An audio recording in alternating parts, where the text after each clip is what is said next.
Olá, pessoal.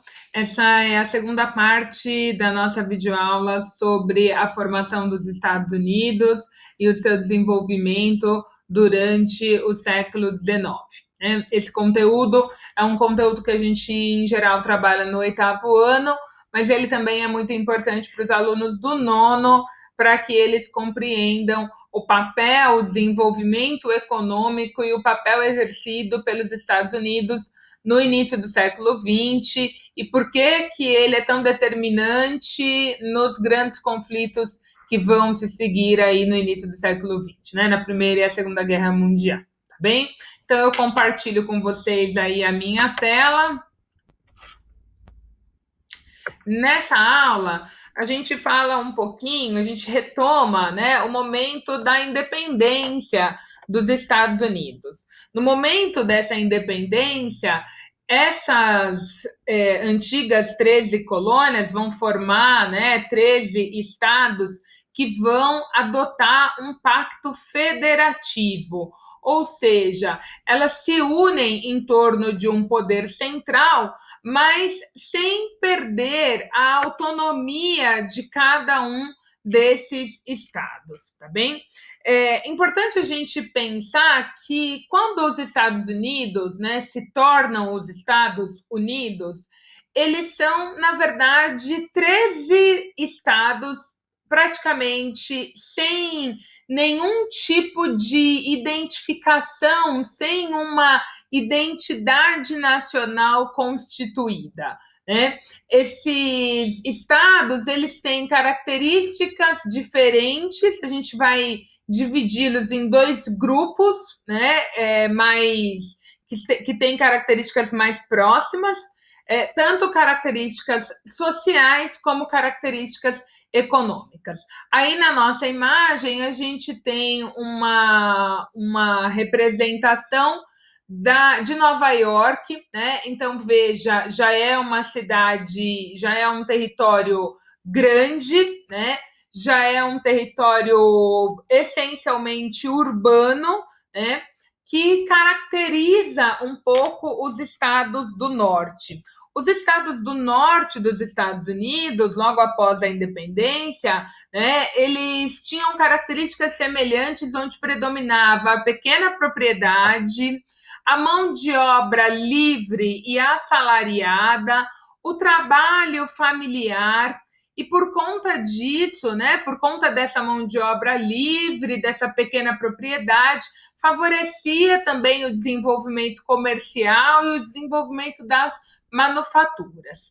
Bem diferente dos estados do sul, cujo sistema econômico estava baseado no plantation. O plantation é um conceito econômico que vocês já estudaram, que vocês já devem conhecer, já devem lembrar, mas a gente vai retomar aqui. Sempre que a gente fala em plantation, a gente está falando na grande propriedade, no latifúndio, né? Voltado para uma monocultura, ou seja, para uma atividade agrícola, né, uma única cultura de um único produto.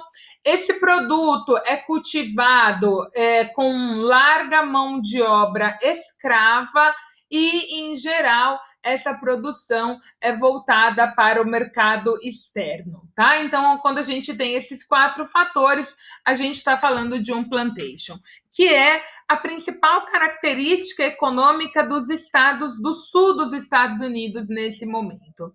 E esse é o grande impasse, né, nesse desenvolvimento, nesse projeto de nação que os Estados Unidos começa a colocar em prática e que nós falamos na primeira aula. Quando esse Estado começa a sua expansão territorial, fica no ar uma pergunta que não quer calar. Qual é a forma de trabalho que vai se adotar, né, que vai se privilegiar nesses novos territórios conquistados? Então, os estados do norte vão defender, né, que a mão de obra livre e assalariada seja a mão de obra predominante. E, por sua vez, os estados do sul vão manter aí a sua defesa, né, na mão de obra escrava. Ou seja, existe um impasse aí, né, em meados do século XIX.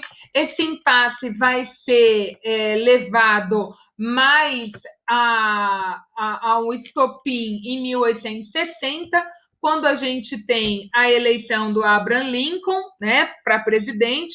O Abraham Lincoln, ele era um nortista, ele era um defensor da escravidão, e aqui vale dizer, né, que muitos defensores da escravidão, né, dos estados do norte, nesse momento, não defendiam o fim da escravidão por questões humanitárias, tá? É importante a gente ter em mente que a industrialização não combina com a escravidão, porque a industrialização ela favorece o aumento da produção, e aumentando a produção, é necessário que também aumente o mercado consumidor. E escravo não consome, porque escravo não tem salário. Então, os estados do norte defendiam o fim da escravidão não apenas por questões humanitárias. É lógico que alguns abolicionistas vão defender, né, as questões humanitárias, a crueldade da escravidão, mas existia também um aspecto extremamente econômico na defesa do fim da escravidão, tá bem? Em 1860, após a eleição do Abraham Lincoln, então essa tensão entre os estados do norte e os estados do sul, ela aumenta e ela vai acabar gerando aí o grande conflito, né, que começa em 1861, vai até 1865, conhecido como a Guerra de Secessão. Tá? A Guerra de Secessão ela vai compreender essa separação dos estados do Sul que formam, né, uma nação independente, formam os Estados Confederados da América e que vão lutar contra os Estados Unidos, contra a União, né, que não aceita essa divisão. Esse conflito é um conflito extremamente violento, né, dura quase 5 anos, 4 anos. Os estados do norte vão sair vitoriosos e vão impor a todo o território estadunidense, não apenas nos seus estados, né, não apenas no norte, mas a todo o território, inclusive a esse território que está sendo conquistado, que está sendo desbravado aí desde o início do século, vão impor o seu modelo econômico que favorece, que privilegia a indústria, que privilegia a mão de obra livre, né, em todos os Estados Unidos. Em 1863, a gente tem a proibição da escravidão. Em 1865, a criação da 13ª emenda, que proíbe efetivamente a escravidão em todos os territórios dos Estados Unidos. Tá? Essa vitória dos Estados do Sul, ela se deve, né, a um desenvolvimento econômico, tecnológico e bélico superior dos estados do norte. Esses estados são desenvolvidos tecnologicamente muito mais do que os estados do sul. Se deve também a um colapso desses estados sulistas, porque a maior parte dos conflitos acontece no território, né, sulista. Então essa produção agrícola acaba entrando em decadência e esses estados não conseguem mais manter esse conflito. Também vale a pena dizer aqui que a maior parte da população dos estados do sul é formada por escravos. E esses escravos vão se negar efetivamente a lutar por esses estados do sul, porque eles estão lutando contra a própria condição deles, né? O desejo da condição de liberdade que todos eles almejam aí ao longo da vida. Então, muitos escravos vão abandonar, vão fugir dos estados do sul e vão procurar se alistar, se unir aos estados do norte na tentativa de vencer essa guerra que para eles, né, na cabeça deles, é a garantia aí da liberdade do fim da escravidão. Joia? Então, em 1865, a gente tem efetivamente o fim desse conflito, né, com a vitória dos Estados do Norte, e, de fato, a escravidão acaba nos Estados Unidos. É importante a gente ressaltar aqui que, embora a escravidão acabe, né, fique proibida efetivamente a partir de 1865, isso não quer dizer igualdade. Isso não é sinônimo de igualdade, tá? Pelo contrário, a partir de 1865 até de 1861, 63, quando acabam, né? Quando começa a proibição da escravidão, nós vamos ter os chamados Black Codes, né? Os Black Codes são leis segregacionistas que permitem algumas práticas extremamente discriminatórias, né, embora a escravidão esteja proibida, né? Que práticas são essas? Então, por exemplo, negros, a população afro-americana não podia aprender a ler nem a escrever nos estados do Sul. Né? Esses negros também só poderiam trabalhar nas plantações, não poderiam exercer nenhum outro tipo de atividade econômica, né? E caso descumprissem esse conjunto de regras, eles poderiam ser castigados fisicamente, e assim, N outras possibilidades de extrema crueldade que eram permitidas nesses estados, né?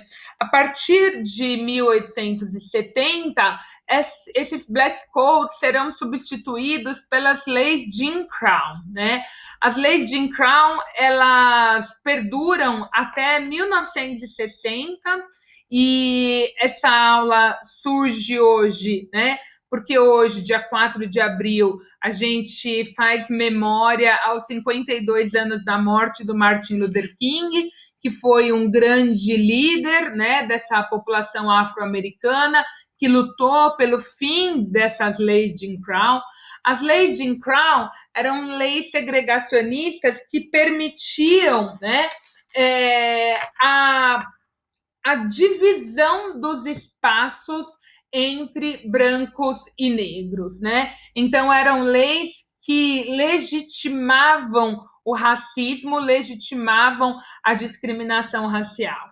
Aqui na imagem, né, nessa primeira imagem, a gente tem a Rosa Parks sentada em um ônibus, né? A Rosa Parks, ela tornou a luta contra a discriminação muito conhecida nos Estados Unidos, porque ela foi presa por se negar a ceder o lugar dela para um homem branco. E a partir daí, muitos militantes, inclusive o próprio Martin Luther King, vão começar efetivamente uma luta aí, buscando o fim dessas leis, né, dessas leis de Jim Crow. Então, aqui vocês podem observar, né, por exemplo, a existência de bebedouros para negros, bebedouros para brancos, né? A fonte, o bebedouro para branco, a indicação, né, para branco, e a indicação para os negros, né? Os banheiros, por exemplo, para homens brancos, banheiros para mulheres brancas, e banheiro para mulheres negras, né? E aqui do lado, aqui tá, a imagem está em cima, né? A minha imagem está em cima, mas eu já vou mostrar para vocês.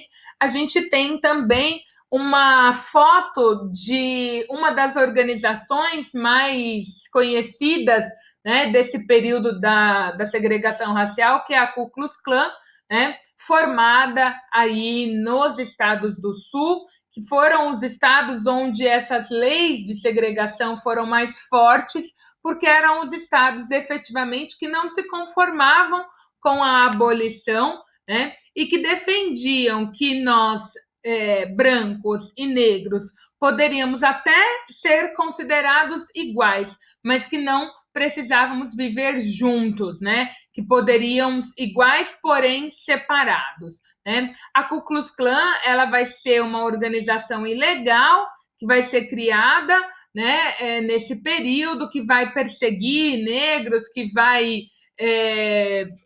se responsabilizar por uma série de ataques violentos, né, a pessoas, as comunidades negras, principalmente nos estados do Sul. Tá?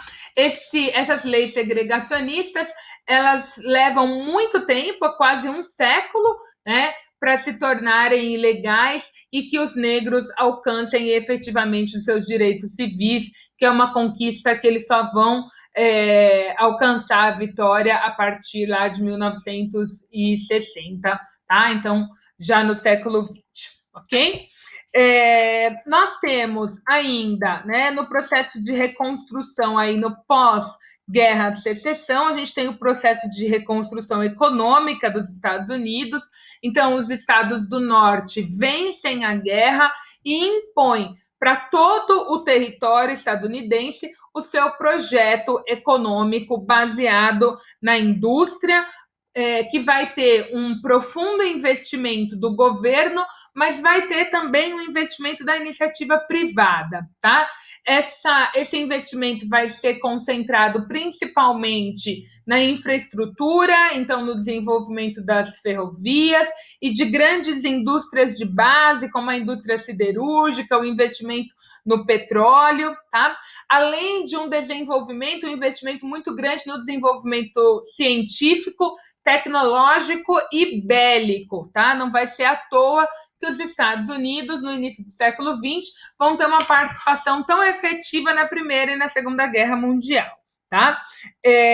Esse investimento em infraestrutura, ele precisa ser destacado porque os Estados Unidos vão investir em ferrovias, né? Ferrovias que ligam praticamente todo o território e que favorecem muito o desenvolvimento econômico, né? O trânsito de pessoas, de mercadorias, né? Então, movimentam muito a questão financeira, a questão econômica do país, né? O transporte de cargas, né? De materiais aí, favorecendo o comércio entre esse território tão extenso e tão diversificado, né?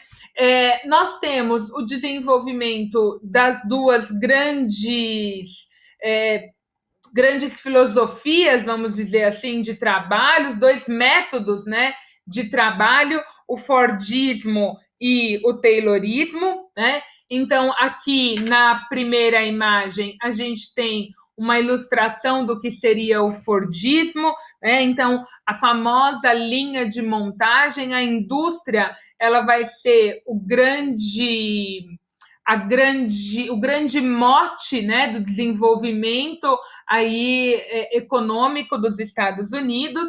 Então, no Fordismo, nós temos uma sequência de operários organizados em séries e esses operários realizam uma única atividade, né? Então, eles não vão desenvolver mais um produto na sua completude, mas eles vão se especializar em uma etapa desse trabalho, garantindo assim o aumento da produção, garantindo a especialização, um menor tempo, né?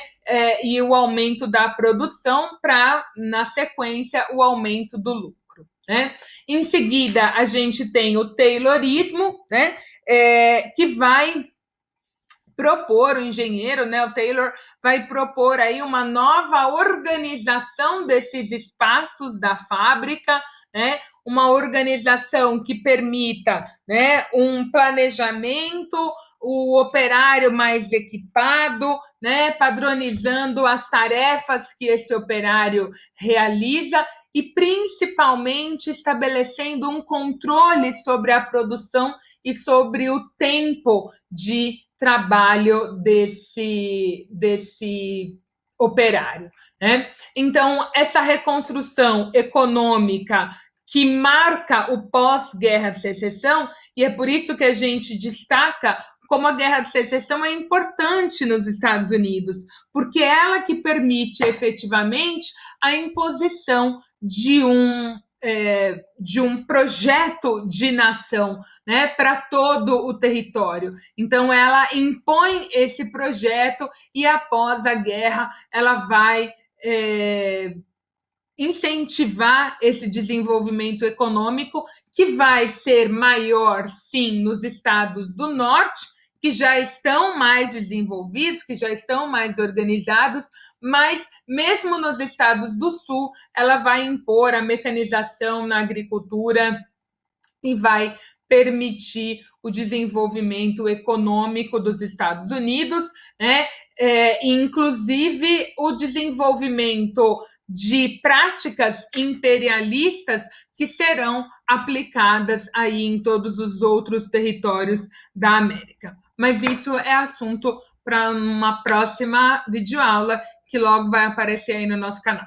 Eu espero que vocês tenham gostado. Beijo da Pro. A gente se vê aí no próximo encontro virtual que nós tivermos. Tchau, tchau.